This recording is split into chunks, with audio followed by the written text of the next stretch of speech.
इस वीडियो में हमने ट्रांसपोर्टेशन प्रॉब्लम के निकालने के लिए हमने दो स्टेप देखे थे, फर्स्ट सेकंड स्टेप। और सेकंड स्टेप में हमने बेसिक फ्लेक्सिबल सॉल्यूशन देखा था, जिसके हमने 3 मेथड देखे थे। ठीक है, बेसिक फ्लेक्सिबल सॉल्यूशन कौन कौन से? North west corner method, lowest cost entry method and web method.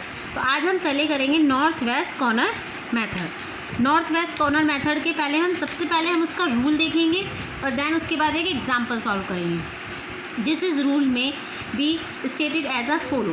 First क्या है? Start in the north west upper left corner of the requirement table, that is the transportation matrix found in step 1 and compare the supply of plant 1 called it S1, जिसे हम S1 कहते हैं, with the requirement of distribution center is called D1।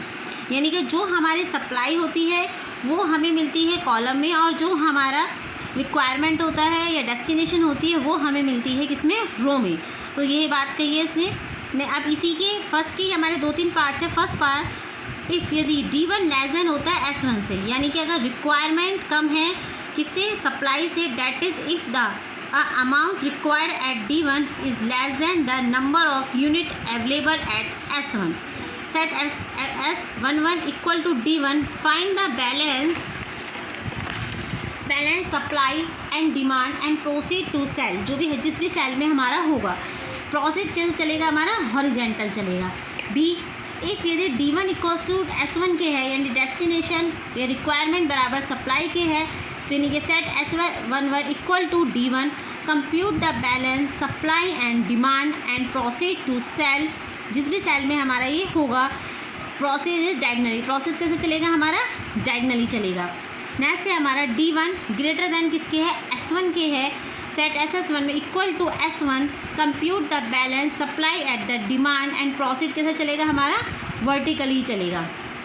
इसको मैं यहाँ से काट देती हूँ, तब ये कंफ्यूज करे आपको। ठीक न, अब ये फर्स्ट पॉइंट हो गया। सेकेंड पॉइंट इसका, continue they in this manner step by step away from the north west corner until finally a value is reached in the south east corner.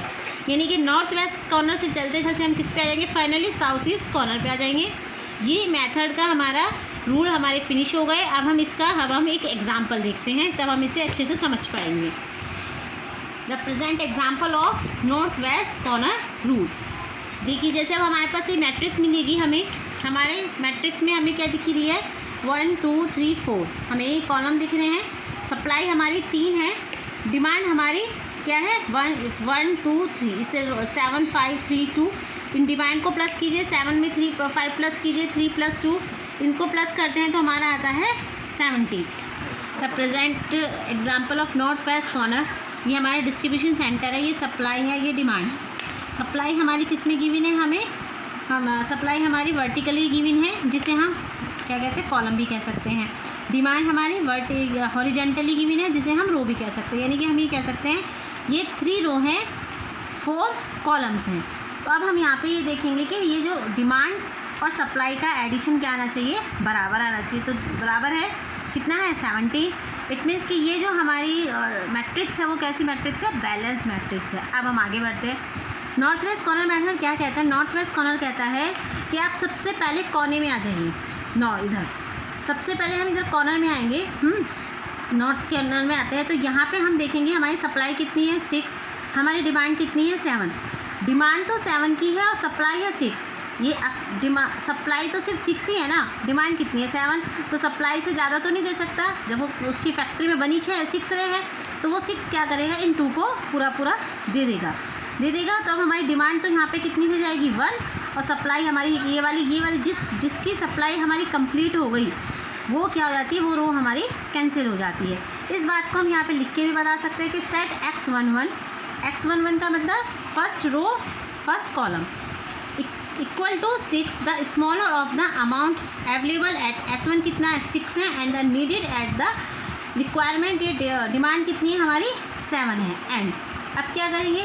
फिर से अब हमारे पास ये तो हमारा कैंसिल हो गया, जो बचता है वो फिर से लिखेंगे। 1 2 3 4 ये हमारे हो गए, यानी कि 1061 1061 58 59 ये लिखिए। डिमांड अब हमारी इसकी डिमांड है, जब 6 कंप्लीट होते हैं 1 बचा, वो यहाँ 1 लिख लेंगे। 5 3 2 ये 1 और 10 इसकी अपनी सप्लाई है। फिर से कॉर्नर में आएंगे, अब इसके पास सप्लाई 1 है और ये डिमांड भी कितनी है इसकी 1, तो ये अपना पूरा पूरा उसको दे देगा, यानी कि भाई जितने की इसकी डिमांड थी सप्लाई भी हमारी इतनी हो रही है वो उसे कंप्लीट दे देगा, तो इसका ये कंप्लीट एलोकेशन हो जाएगा, पूरा हो जाएगा ये इसका। इस बात को फिर लिख के बताएंगे हम। प्रोसीड टू सेल 2-1 का मतलब second row first column. Rule 6 rule का यूज़ होता है जिसमें कि हमारी डिमांड और सप्लाई क्या हो गई, आपस में इक्वल हो गई। Compare the number of unit available at the S21 with amount required at destination या demand 1 and according set S21। ठीक, S21 का मतलब इसकी 1 हो गई। अब जिसकी हमने आपको बताया था कंप्लीट हो गया, भाई इसकी ये रो भी कंप्लीट हो गया, इसका ये कॉलम भी कंप्लीट हो गया, तो ये अब कैंसिल हो जाएगा, ये कैंसिल, जो बचता है वो लिखेंगे। अब हमारे पास रिमेनिंग चीज़ क्या बच रही है, ये हमारा 8, 15, 9, यानी कि रो हमारा क्या कैसे 2, 3, 4 और इसकी कितनी डिमांड है 5, 3, 2 सप्लाई। अब फिर कॉर्नर लेंगे हम। अब इसके कॉर्नर में इसकी सप्लाई तो हो रही है 10 की, लेकिन इसी की डिमांड कितनी है 5, तो भाई जितनी डिमांड होगी उतनी लेंगे अपने उससे, तो ये 5 के 5 इसको पूरा दे देगा। अब ये वाला कॉलम क्या हो जाएगा, कैंसिल हो जाएगा, क्योंकि इसकी डिमांड क्या हो गई, कंप्लीट हो गई। इस बात को लिखेंगे अब। प्रोसीड टू सेल 3 का मतलब third row second column. Rule B, now supply from plant S3 is 10 unit, क्योंकि इसके प्लांट यूनिट के पास कितने थे 10 थे।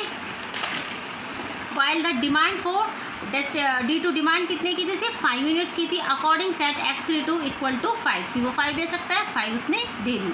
अब प्रोसीड टू सेल 3 का मतलब थर्ड रो थर्ड कॉलम।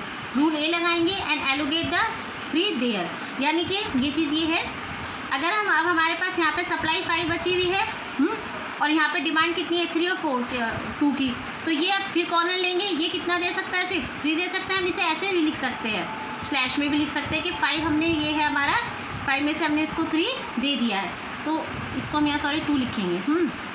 2 बचे इसके पास बस अब, ठीक। तो अब हम ये कैंसिल कर देंगे, क्या बचता है हमारे पास, सिर्फ इतना 4, एक ही रो बचती है और एक ही कॉलम है, वो लिखेंगे अब यहाँ पे 4, और ये क्या हो गया इसका 9, डिमांड 2 और सप्लाई भी 2। अब ये 2 इसको पूरा का पूरा इसको दे देगा।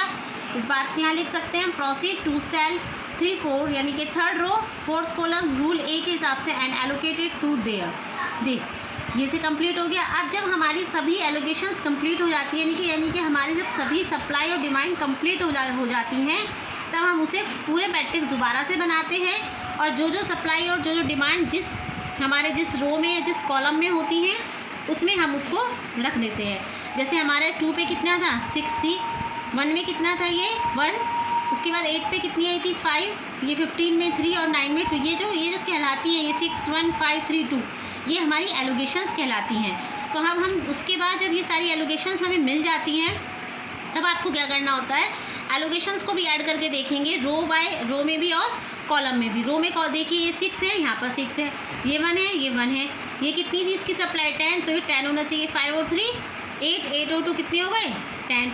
अब डिमांड में भी चेक करेंगे, 6 और 1 7, ये 5, ये 3 एंड 2, यानी कि अब हमारा ये question complete.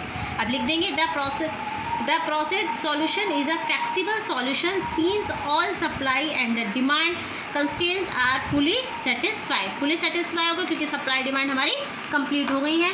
The transportation cost associated with this flexible solution कैसे निकालेंगे, जो हमारे एलोकेशंस जिस सेल पे हमें मिले हैं उनके आपस में क्या कर देंगे मल्टीप्लाई। जैसे 2 सेल पे 6 हो गया, 1 multiply 1 8 plus 8 multiply 5 plus 15 multiply 3 plus 9 multiply 2, तो 12 प्लस 1 प्लस 40 प्लस 45 प्लस 18, सबको प्लस करेंगे तो कितना आएगा हमारा 116। तो हमारा 116 क्या निकल के आ गया, बेसिक फ्लेक्सिबल सॉल्यूशन। एग्जाम में से BFS भी हम लिख सकते हैं या लिखा हुआ भी आता है। तो ये हमारा north west corner method complete.